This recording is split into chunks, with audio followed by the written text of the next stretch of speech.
നല്ല വചനം പേജിലൂടെ നാം പഠിച്ചുകൊണ്ടിരിക്കുന്ന ക്രിസ്തു തത്വശാസ്ത്ര പഠന പരമ്പരയുടെ 24-ാമത്തെ എപ്പിസോഡ്. ഈ എപ്പിസോഡിൽ നമ്മുടെ കർത്താവായ യേശു ക്രിസ്തു അനാദിയായി ദൈവമായിരുന്നവൻ എന്നാണ് നമ്മൾ പഠിക്കാൻ പോകുന്നത്.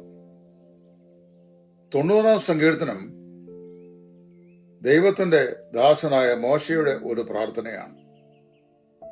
തന്റെ ജ്യേഷ്ഠ സഹോദരനായ അഹരോന്റെ നിര്യാണത്തോട് ബന്ധപ്പെട്ട് മോശ ചമച്ചത് എന്ന് പൊതുവെ വിശ്വസിക്കപ്പെടുന്ന ആ സങ്കീർത്തനത്തിന്റെ ആദ്യം ഇങ്ങനെ വായിക്കുന്നു: കർത്താവേ, നീ തലമുറ തലമുറയായി ഞങ്ങളുടെ സങ്കേതമാകുന്നു. പർവ്വതങ്ങൾ ഉണ്ടായതിനും നീ ഭൂമിയെയും ഭൂമണ്ഡലത്തെയും നിർമ്മിച്ചു മുമ്പ് അനാദിയായും ശാശ്വതമായും നീ ഞങ്ങളുടെ ദൈവമാകുന്നു. വിശുദ്ധ ബൈബിളിലെ ദൈവത്തിന്റെ അസ്തിത്വത്തെ സംബന്ധിച്ച് പരാമർശിക്കുമ്പോൾ ദൈവം അനാദിയായും ശാശ്വതമായും ദൈവം ആയിരിക്കുന്നവൻ എന്നാണ് പറയുന്നത്. ഈ ഭൂമിയിലുള്ള സകലത്തിനും ഈ പ്രപഞ്ചത്തിലുള്ള സകലത്തിനും ഒരാരംഭമുണ്ട്, എല്ലാറ്റിനും ഒരവസാനവുമുണ്ട്. ആരംഭമുള്ള ഏതിനും അവസാനമുണ്ട് എന്നുള്ളത് ജീവശാസ്ത്രത്തിന്റെ തന്നെ ഒരു അടിസ്ഥാന പ്രമേയമാണ്, നിയമമാണ്.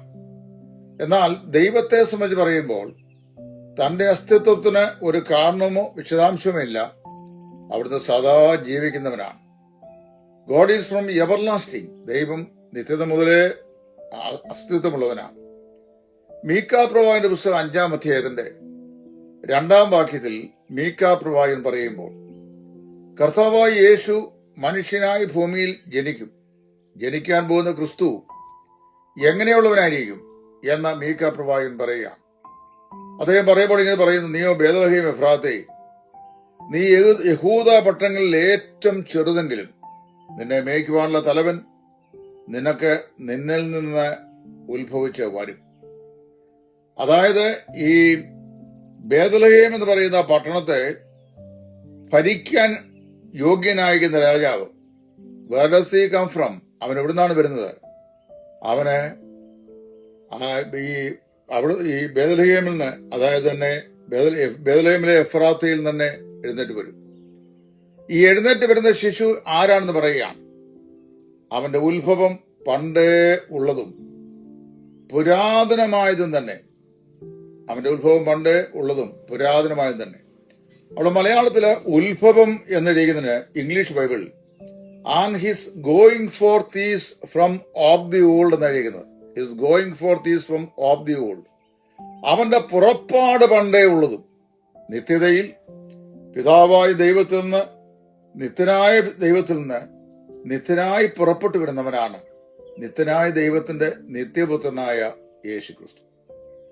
സഭാചരിത്രത്തിൽ കർത്താവായ യേശു ക്രിസ്തുവിന്റെ ദൈവത്വത്തിന്റെ നിത്യത്വത്തെ ചോദ്യം ചെയ്ത പല വിപരീത ഉപദേശകന്മാരും തലയുയർത്തിയിട്ടുണ്ട്. അതിൽ അഗ്രഗണ്യനായ വ്യക്തിയായിരുന്നു അറിയൂസ് എന്ന് പറയുന്ന വേദ വിപരീതി. അദ്ദേഹം പറഞ്ഞത്, പുത്രനായ യേശു ക്രിസ്തുവിന് പിതാവിനെ പോലെ നിത്യാസ്തിത്വമുള്ളവനല്ല, നിത്യതയ്ക്ക് അല്പം താഴെയാണ് അവന് ഉളവായത് എന്ന് അദ്ദേഹം സ്ഥാപിക്കാൻ ശ്രമിച്ചു. നീഷ്യൻ കൗൺസിൽ താനാസോസ് എന്ന് പറയുന്ന പിതാവാണ് അദ്ദേഹത്തെ എതിർപ്പെട്ടത്. അപ്പൊ അദ്ദേഹം 2 ചോദ്യങ്ങൾ പ്രധാനമായി ചോദിച്ചു. ഒന്ന്, യേശു ക്രിസ്തു ആർക്ക് പുത്രനാണ്? പറഞ്ഞു, പിതാവിന് പുത്രനാണ്. എന്ന് മുതലാണ് പിതാവിന് പുത്രനായത്? അപ്പൊ നിത്യതയ്ക്ക് അല്പം താഴെയാണെന്നുള്ളൂ. വാക്യമുണ്ടോ? വാക്യമില്ല. അപ്പൊ അദ്ദേഹം ഈ വാക്യം വായിച്ചു കേൾപ്പിച്ചു. മീക്ക 5:2 is going for these from of the old. അവന്റെ പുറപ്പാട് പുരാതനമേ ഉള്ളതും പണ്ടേ ഉള്ളതും നിത്യത മുതലേ പിതാവിൽ നിന്ന് പുറപ്പെട്ടു വരുന്നവനാണ് പുത്രനായ കർത്താവായ യേശു ക്രിസ്തു. Proceeding of the son from the bosom of the father from all eternity. വളരെ ഗൗരവതരമായ ഒരു ഉപദേശ സത്യമാണത്. അങ്ങനെ വരുമ്പോൾ മനുഷ്യാവതാരം ചെയ്ത കർത്താവായ യേശു ആരാണ്? അവൻ സർവ്വവ്യാപിയും നിത്യനായ ദൈവത്തിന്റെ നിത്യനായ പുത്രനുമാണ്. അതുകൊണ്ടാണ് ഏഷ്യൻ കൗൺസിലിൽ അഥാനോസിസ് അറിയൂസിനെ തോൽപ്പിച്ച് പരസ്യമായി പാസാക്കപ്പെട്ട പ്രമേയത്തിൽ സ്ഥാപിക്കപ്പെട്ടു, കർത്താവായ യേശു നിത്യനായ ദൈവത്തിന്റെ നിത്യനായ പുത്രനാണ്. പിതാവായ ദൈവം എന്ന് മുതലുണ്ടോ അന്ന് മുതൽ പുത്രനായ ദൈവമുണ്ട്. അത് എസ്റ്റാബ്ലിഷ് ചെയ്തു. പിതാവിന്റെ പിതൃത്വത്തിനും പുത്രന്റെ പുത്രത്വത്തിനും ആരംഭം ഇല്ല.